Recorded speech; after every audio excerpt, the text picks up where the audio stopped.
8, Taking the Atmosphere. Let's look at 1 Samuel 16:23. And it came to pass that when the evil spirit was upon Saul, that David took a harp and played it with his hand. So Saul was refreshed and well, and the evil spirit departed from him. As we can see from this verse, evil spirits do not like the praise and worship of God.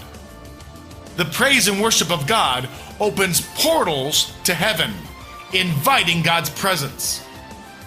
In Psalms 22:3, we see that God is enthroned upon the praises of his people. This is why many Christians will leave praise and worship music playing in their home all day.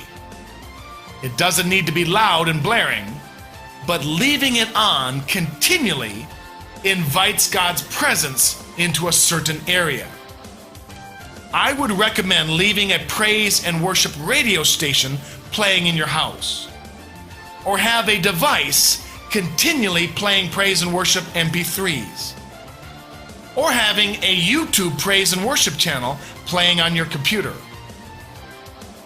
I have an Alexa device in my house, and before I go to bed, I tell it, play praise and worship music, and then set the volume to a level that won't interfere with my sleeping.